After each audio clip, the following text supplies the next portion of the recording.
Cet après-midi, je vous raconte un chef-d'œuvre de la Renaissance récemment rénové qui a vécu dans un couvent ou la véritable histoire du retable d'Isenheim. Qui est à l'origine de ce chef-d'œuvre ? Dans quel contexte artistique a-t-il été réalisé ? Et comment a-t-il inspiré les artistes depuis 5 siècles ?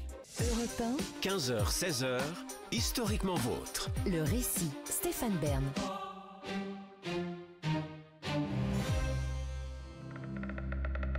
Nous sommes en juillet 1518 dans le centre de Strasbourg, quand tout à coup, une femme se met à danser frénétiquement au beau milieu d'une rue. Rien ne semble arrêter et pire, elle est peu à peu rejointe par près de 400 hommes et femmes. Tous dansent comme des zombies, le regard vague, le visage tourné vers le ciel. Leurs bras et leurs jambes sont animés de mouvements convulsifs. Leurs vêtements sont trempés de sueur, collés à leur corps maigre à faire peur. Ils voudraient arrêter de danser, mais ils ne le peuvent pas. Ils dansent et dansent encore jusqu'à s'écrouler victimes de déshydratation, d'épuisement ou même d'accidents cardiovasculaires.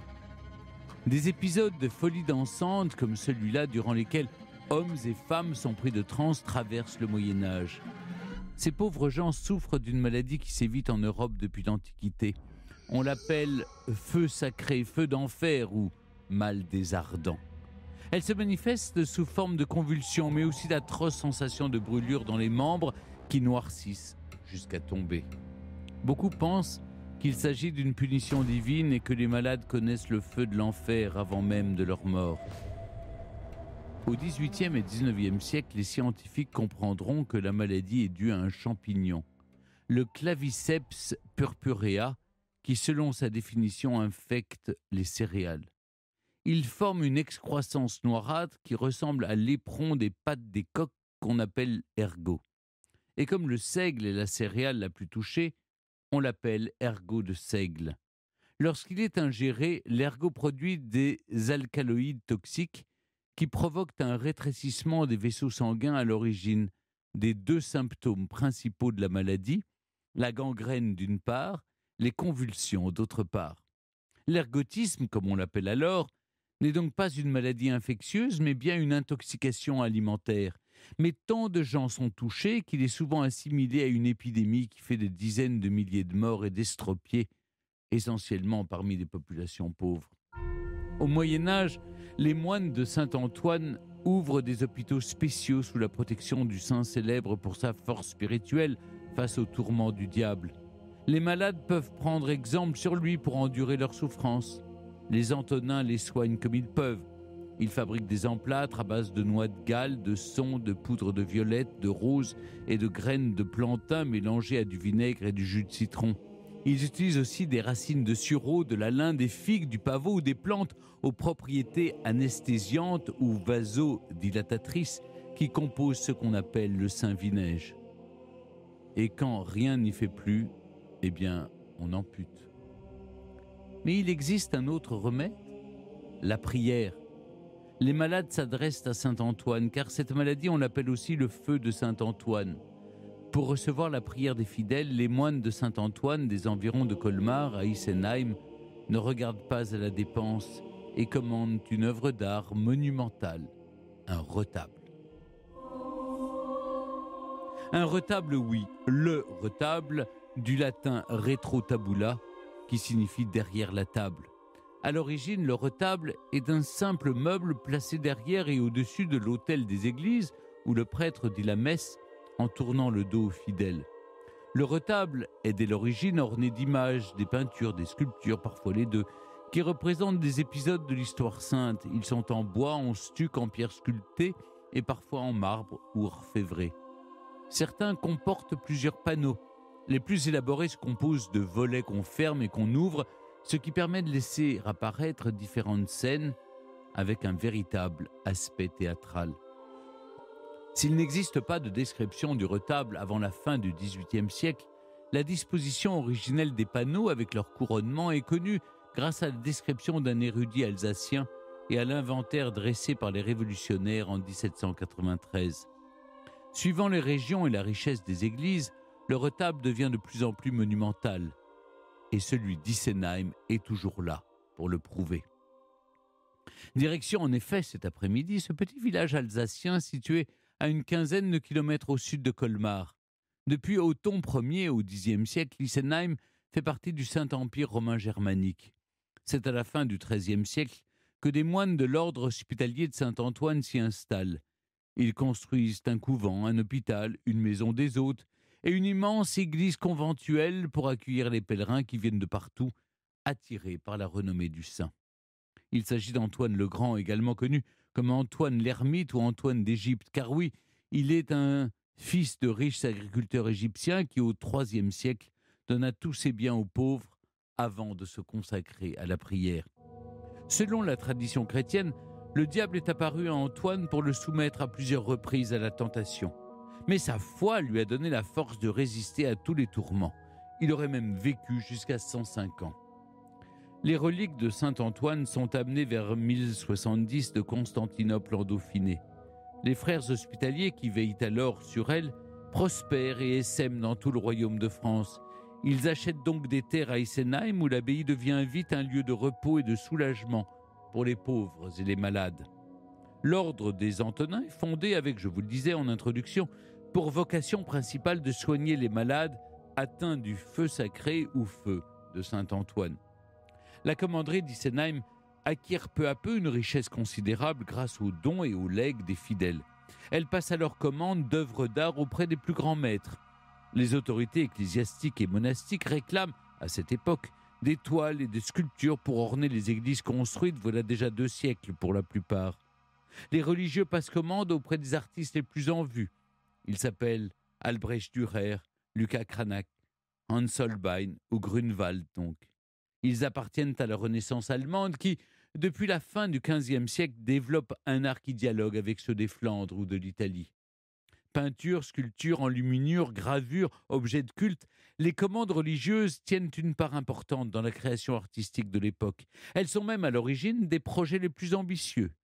Si beaucoup d'œuvres ne sont pas parvenues jusqu'à nous, celles qui nous restent prouvent la richesse du lieu et des moines.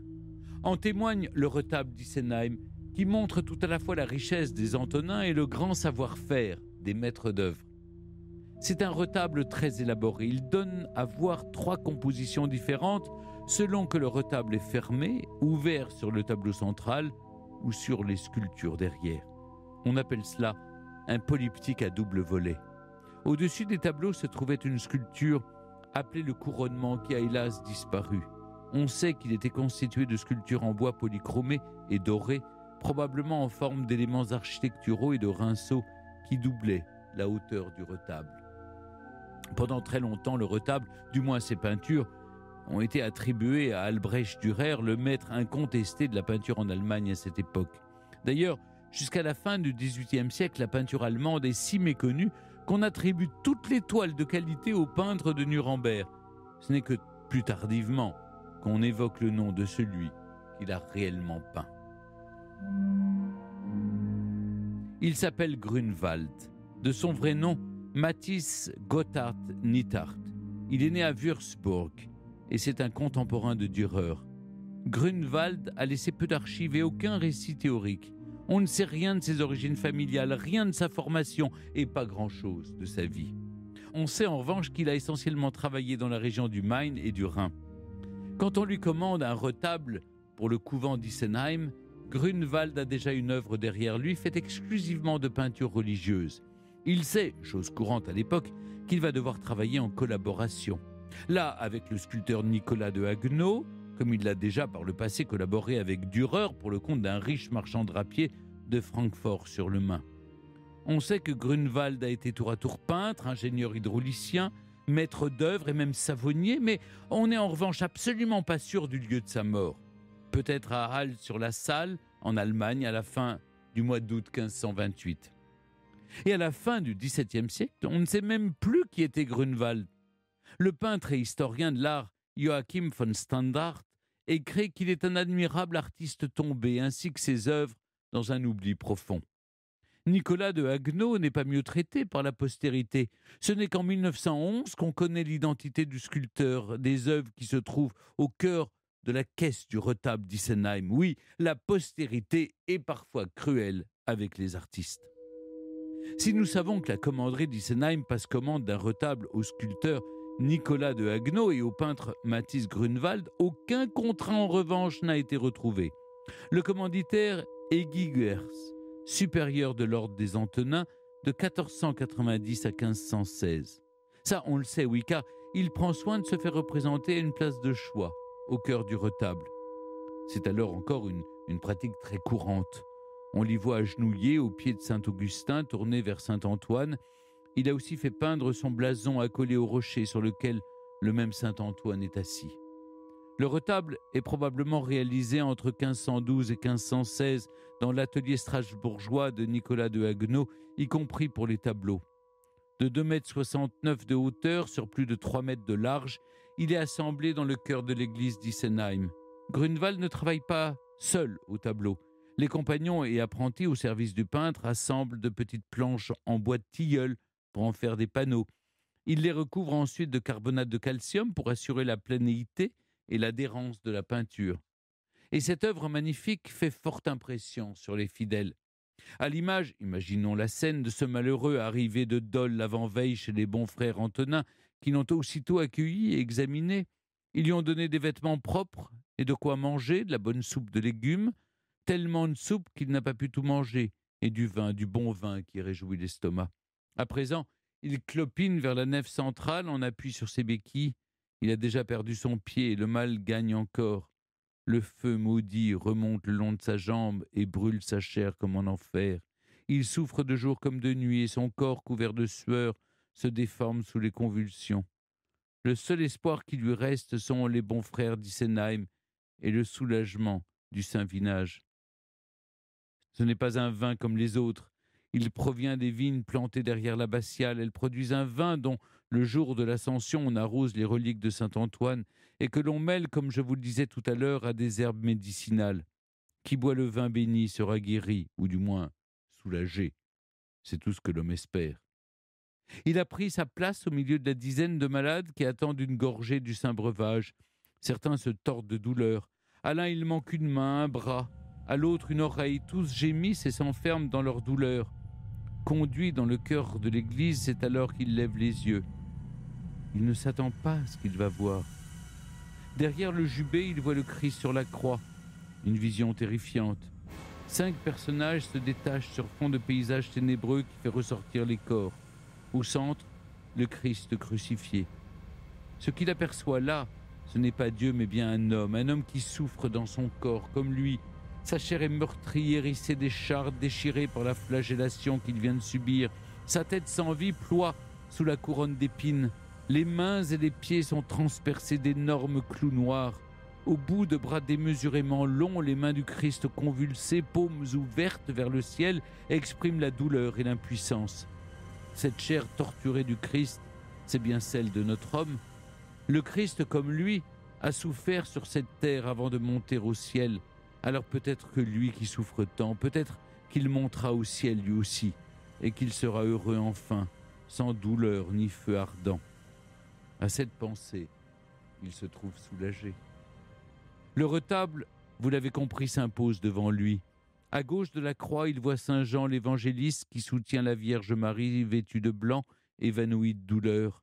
Au pied de la croix, Marie-Madeleine à genoux implore le Christ. À droite, Saint Jean-Baptiste montre le Christ du doigt. À ses côtés, une inscription latine dit « Il faut que lui grandisse et que moi je décroisse ». Au pied de Jean-Baptiste, un agneau dont le sang coule dans un calice.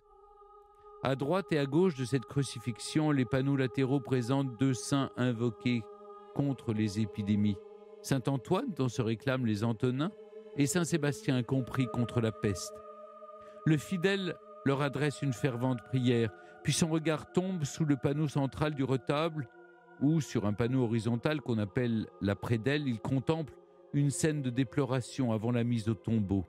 On y voit le corps martyrisé du Christ mort, soutenu par l'apôtre Jean. Il est entouré par sa mère Marie et par Marie-Madeleine. Reste à savoir ce que le retable renferme. Quand on ouvre le retable une première fois, Saint Sébastien laisse place à gauche à l'Annonciation. L'archange Gabriel vient annoncer à Marie qu'elle portera le Christ. La Vierge est interrompue dans sa lecture par Gabriel qui pointe un doigt autoritaire dans sa direction. Elle détourne le visage, exprimant à la fois la surprise, la crainte et l'acceptation. Sur le panneau central, on assiste à un concert des anges sous un baldaquin face à la Vierge de la Nativité tenant son enfant dans les bras. Le panneau de droite représente le Christ lumineux sortant du tombeau. Saisi dans un cercle de lumière, il lève ses mains transpercées et semble sourire. Annonciation, Nativité et résurrection sont des symboles de joie et d'espoir. La prédelle donne à voir des sculptures en buste du Christ entouré des apôtres, en référence à la scène. Quand enfin le retable est totalement ouvert, on voit à gauche un panneau de la visite de Saint-Antoine à Saint-Paul l'Ermite et à droite un tableau de la Tentation de Saint-Antoine. Au centre, 3 sculptures en ronde bosse réalisées par Nicolas de Haguenau en bois de tilleul. Au milieu, en majesté à la place d'honneur, Saint-Antoine, sur un trône, tient une croix en forme de tau et le livre des règles de l'ordre des Antonins. Il est encadré par Saint-Augustin à gauche et Saint-Jérôme à droite. On constate donc que ce n'est ni Dieu ni le Christ qui sont au cœur du retable, mais bien Saint-Antoine. Le panneau représentant la tentation de Saint-Antoine est au moins aussi saisissant que la crucifixion. Le saint est jeté à terre par la violence de l'attaque démoniaque. Des créatures hybrides lui arrachent son manteau, lui tirent les cheveux et le frappent. On incendie son ermitage. C'est une véritable fin du monde pour le pauvre ermite. Dans la partie supérieure, on voit Dieu sur le point d'intervenir. Dans l'angle inférieur gauche, un personnage répugnant assiste impuissant à la scène. Les médecins ont reconnu en lui un malade atteint du feu de Saint-Antoine. Le corps est recouvert de pustules et de bubons, et sa main gauche, rongée par la gangrène, a laissé place à un moignon. Il a les pieds palmés. Sous le pinceau du peintre, la maladie est encore plus horrible que dans la réalité. Mais cette horreur-là est magnifique.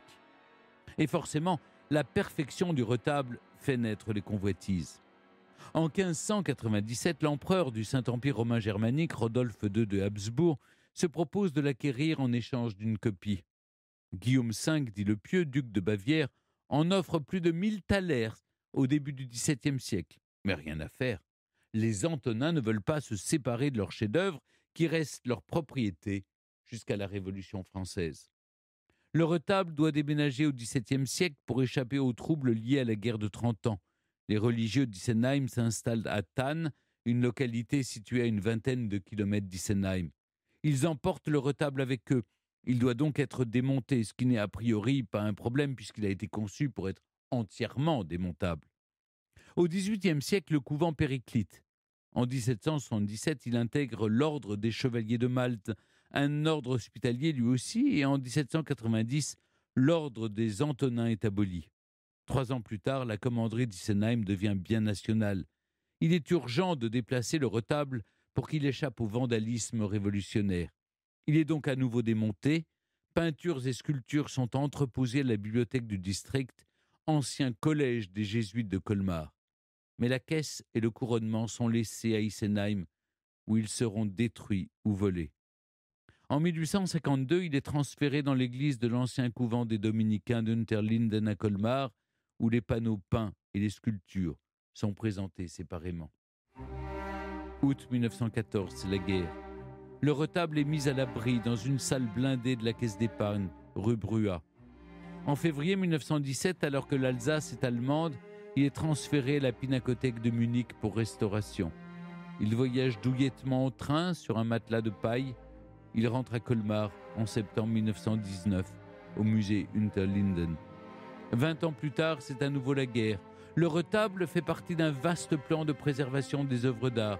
Avant même la déclaration de guerre, si les œuvres les plus précieuses du musée du Louvre prennent la direction des châteaux de la Loire, le retable d'Issenheim lui est acheminé au château de Lafarge près de Limoges, puis au château de Hautefort dans le Périgord. Après la capitulation française, les autorités allemandes ramènent le retable à Colmar, puis le mettent à l'abri des bombardements dans les caves du château du Haut-Königsbourg. Mais c'est là qu'un jour d'hiver 44, les fameux Monumentsmen le retrouveront. Les années ont passé et âgé de 500 ans, le retable a perdu de sa splendeur. La polychromie des sculptures et des panneaux date du XVIe siècle. Au début du XXIe, Elle est obscurcie, salie, parfois repeinte. Des travaux de restauration commencent en 2018.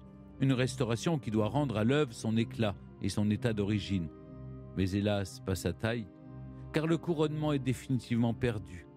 Les travaux se font sur place à Colmar, mais aussi à Vesoul et à Paris. Ils commencent par une déposition des sculptures qu'on enlève de la caisse, qui n'est pas celle de l'origine, mais date des années 30. Suit un dépoussiérage, car la poussière forme des amas qui retiennent l'humidité et attirent les insectes. Un retrait du vernis et des repeints du XVIIIe siècle. Les restaurateurs des panneaux peints constatent quant à eux que le bois de tilleul est en bon état. C'est incroyable après 5 siècles. Les cadres d'époque sont les plus dégradés car ils supportaient les charnières qui permettaient d'ouvrir et de fermer le retable. La peinture elle-même est en bon état mais sombre.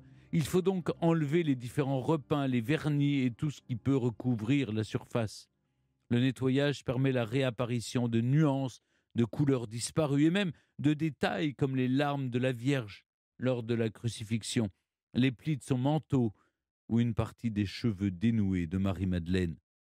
Après le nettoyage, les restaurateurs remettent de la couleur là où il en manque, car la couche picturale est par endroits usée ou abîmée. Les retouches appliquées au pinceau très fin redonnent une continuité à l'image. La restauration du retable d'Isenheim s'est achevée en 2022, après 4 années de travail. Nous, visiteurs du XXIe siècle, pouvons revoir ce chef-d'œuvre tel que le contemplaient les fidèles du XVIe siècle, au moins dans ses couleurs, sombres ou chatoyantes selon la scène représentée. Mais les éléments exposés dans l'église conventuelle, qui fait aujourd'hui partie du musée Unterlinden, ne représentent qu'une partie de l'œuvre monumentale, imaginée par Grunewald et Nicolas de Haguenau. Après le couronnement disparu sous la Révolution, le retable devait mesurer près de 10 mètres. Aussi, la présentation actuelle des panneaux ne rend pas compte du mécanisme d'ouverture sophistiqué de l'œuvre, puisqu'il ne forme plus un tout. Le retable ne s'ouvre plus comme par le passé. Les différentes parties sont exposées séparément, les sculptures étant présentées dans l'abside de l'église. Certains visiteurs ne les voient pas, mais tous sont fascinés par la souffrance exprimée dans la crucifixion, par les couleurs et la lumière qui jaillissent de la résurrection, et par le petit personnage étrange en bas de la tentation de Saint-Antoine, ce monstre humain difforme qui rappelle les temps terribles d'une maladie à laquelle se voua l'ordre des Antonins d'Isenheim. Europe 1, historiquement vôtre. Camille Brugg, merci d'être toujours avec nous sur Europe 1. Voilà 170 ans que le musée Unterlinden abrite le retable d'Isenheim. La restauration de ce chef-d'œuvre s'est achevée l'an dernier. Comment est-il mis en valeur au sein du musée ? Alors, emmenez-nous en visite. Alors, quand vous rentrez dans le musée, on rentre par la partie ancienne du musée, donc l'ancien couvent des Dominicaines de Colmar. Et le retable, ainsi que d'autres œuvres qui viennent de la commanderie d'Isenheim, sont exposés dans l'ancienne chapelle du couvent. Et donc, comme vous l'avez dit, le retable est exposé de manière éclatée, si on veut. C'est-à-dire qu'on l'a de manière à ce que les visiteurs puissent appréhender d'un seul coup l'ensemble des peintures, des panneaux peints et des sculptures. Le mécanisme d'origine n'a pas été reconstitué, mais voilà, chaque élément est présenté indépendamment les uns des autres. Cette restauration a duré, pour une œuvre qui a 5 siècles, a duré 4 ans. Qu'est-ce que cette restauration a permis de révéler et qu'on ignorait jusqu'à ce qu'on entreprenne cette restauration ? Alors, comme toute restauration, surtout sur une œuvre de cette importance, elle s'est accompagnée de nombreuses études et analyses, notamment réalisées grâce au partenariat avec le Centre de recherche et de restauration des musées de France, le C2RMF. Et c'était la première restauration qui aussi s'occupait de l'ensemble du retable, c'est-à-dire panneaux peints, encadrement, sculpture et caisse. Et donc, vous avez déjà mentionné les éléments peints que l'on a retrouvés. Le travail au niveau des encadrements aussi, ça peut sembler anecdotique, mais en fait, on a des encadrements qui sont peints également, qui ont été peints en même temps que les panneaux, qui sont contemporains des panneaux, et qui ont été peints, donc chacun avec un décor différent. Plus on avance dans les ouvertures du retable, plus le décor est doré, plus il est prestigieux. Mais ce qui est intéressant aussi, c'est sur ce premier encadrement, donc celui qui accompagne la crucifixion, on a un travail presque en trompe-l'œil, on a un trompe-l'œil de marbre, mais qui vient varier en fonction des scènes représentées à l'intérieur des cadres. L'autre point aussi intéressant, c'est que ces études et cette restauration ont confirmé que la polychromie des sculptures était bien celle d'origine. Au moment où on avait des doutes, on s'est dit peut-être une polychromie 18e.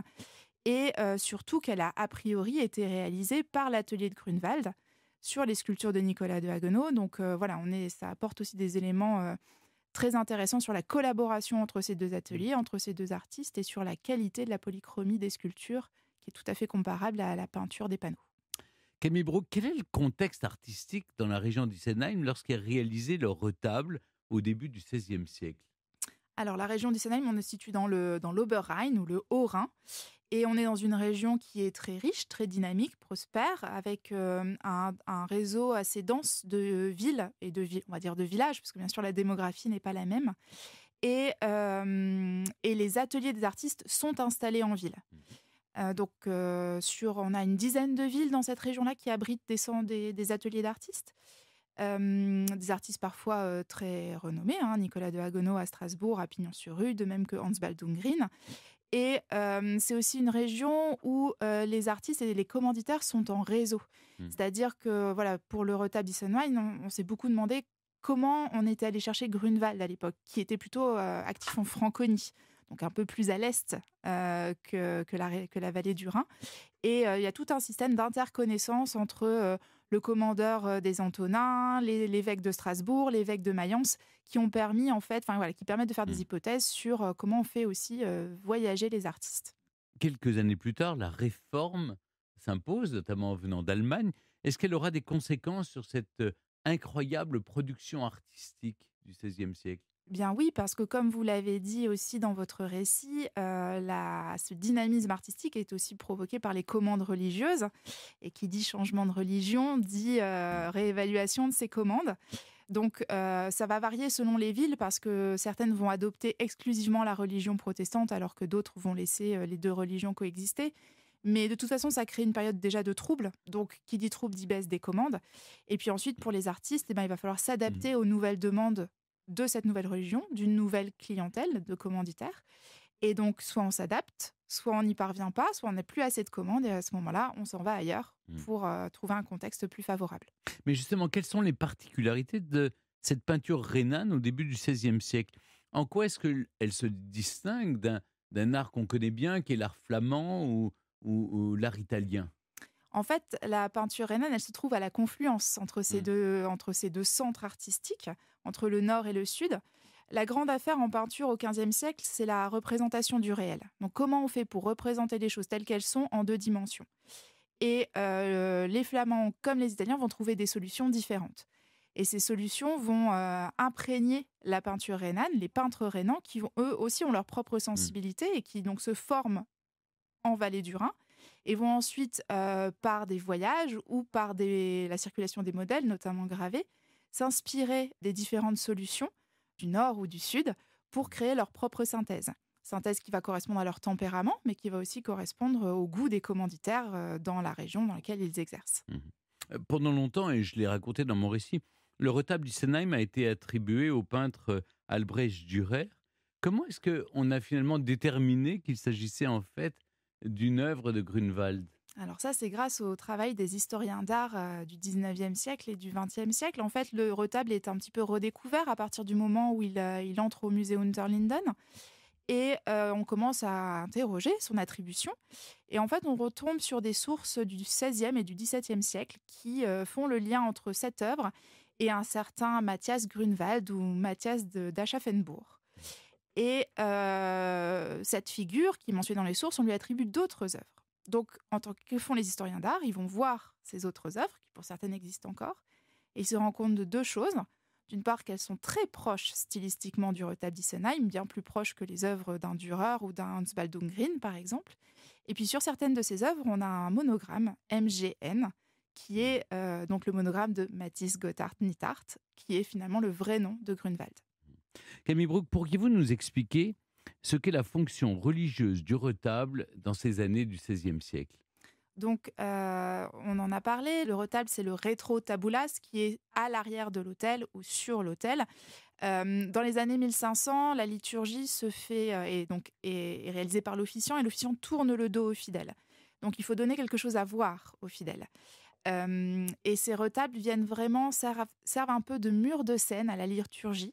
Ils viennent vraiment, en effet, théâtraliser la liturgie en venant souligner ou même renforcer certains éléments de la messe ou de la liturgie en train d'être réalisée sur l'autel, mais à laquelle ils n'ont pas accès directement.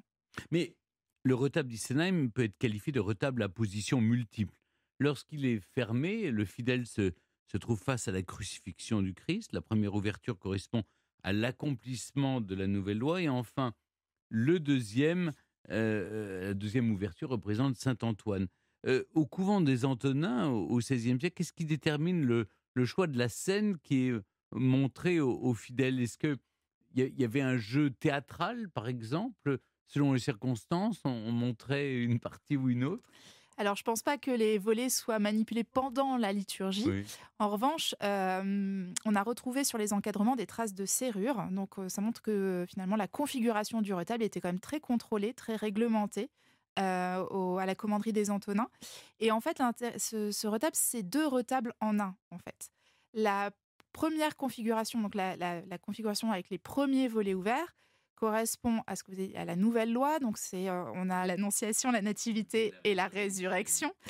Et cela permet c'est la configuration qui est ouverte au moment des grandes fêtes du culte liturgique général, du culte divin général, donc Noël, l'Épiphanie, la Pentecôte, Pâques, etc. Et la deuxième configuration ouverte, elle correspond vraiment au culte de Saint Antoine. Le Christ a complètement disparu. On est vraiment sur un culte spécifique aux Antonins. Et l'hypothèse, c'est que cette dernière configuration est mise en place au moment où l'on sort les reliques De Saint de Saint Antoine Oui. et où elles sont données à voir aux pèlerins, puisque bien sûr, on a un pèlerinage qui a lieu dans cette commanderie et qui dit pèlerin dit aussi source de revenus pour la commanderie. D'accord. Ce qui frappe lorsqu'on admire le retable d'Isenheim, c'est notamment le contraste saisissant entre les représentations du Christ crucifié et ressuscité. On a l'impression que c'est le jour et la nuit. Hein. C'est littéralement le jour, enfin, la nuit et le Oui. jour, puisque Oui. la scène de crucifixion se passe dans une atmosphère extrêmement sombre, presque nocturne, ou en tout cas très assombrie. Voilà, le ciel, ou on va dire tempétueuse, alors que la résurrection, elle, est marquée par ce travail exceptionnel de la lumière rendu par Grunewald, qui dématérialise le Christ et en même temps, voilà, en fait un personnage divin. Camille Brook, je cite votre prédécesseur à la tête du musée Unterlinden, Panchika de Pape. Il y a la chapelle Sixtine, il y a la Joconde et il y a le retable d'Isenheim. C'est une œuvre primordiale. D'un point de vue artistique, qu'est-ce qui fait du retable littéralement un chef-d'œuvre? Alors, au-delà de la virtuosité technique qui caractérise aussi l'œuvre de Michel-Ange ou de Léonard de Vinci, je pense que ce que Panchika avait en tête en affirmant cela, c'est aussi la renommée aujourd'hui de l'œuvre qui draine un public international, qui vient aussi bien d'Amérique du Nord que d'Extrême-Orient, et puis d'Europe, bien sûr, un public allemand très nombreux. Et le retable, sans avoir la valeur iconique d'une Joconde, a aussi ce pouvoir d'actualisation, c'est-à-dire qu'il continue de faire impression sur le public et sur les spectateurs aujourd'hui. Et peut-être aussi un autre point, c'est que comme la chapelle Sixtine, comme l'œuvre de Léonard de Vinci, le retable d'Isenheim, il fait partie de l'histoire de l'art, c'est-à-dire que c'est un jalon de l'histoire de l'art. Il a lui-même, à son tour, inspiré d'autres artistes. Vous avez des exemples, justement, d'artistes qui, au fil des siècles, ont été inspirés par le retable d'Isenheim? Oui, alors on est plutôt sur des artistes modernes et contemporains, puisque jusqu'au milieu du 19e siècle, le retable était bien à l'abri dans la commanderie. On peut citer Matisse, par exemple, qui a beaucoup étudié le retable, notamment pour le décor de la chapelle du couvent des Dominicaines de Vence, qu'on lui commande. Un Jasper Jones, par exemple, l'artiste du pop art, qui a également plusieurs fois été voir le retable et le cite dans son œuvre. Et puis, on peut aussi citer Sarkis, par exemple. Alors là, on passe aux artistes contemporains, mais qui a longtemps travaillé à Strasbourg et qui connaît très bien le musée Unterlinden et le retable d'Isenheim. Et un dernier mot, vous avez combien de visiteurs qui passent chaque année devant le retable d'Isenheim? On a entre 150 000 et 200 000 visiteurs par an. Vous en espérez plus ou vous êtes très satisfait? C'est déjà un très beau nombre, mais on en aimerait plus, bien évidemment. Et tout le monde est bienvenu au musée, n'hésitez surtout pas à venir. Très bien, merci beaucoup. Merci Camille Brook de nous avoir accompagnés cet après-midi dans Historiquement Vôtre pour retracer la véritable histoire du retable d'Isenheim. Je rappelle qu'on peut admirer ce chef-d'œuvre au musée Unterlinden de Colmar. Vraiment, ça vaut le détour, si je puis me permettre. Historiquement vôtre sur Europe 1 et en podcast sur europe1.fr.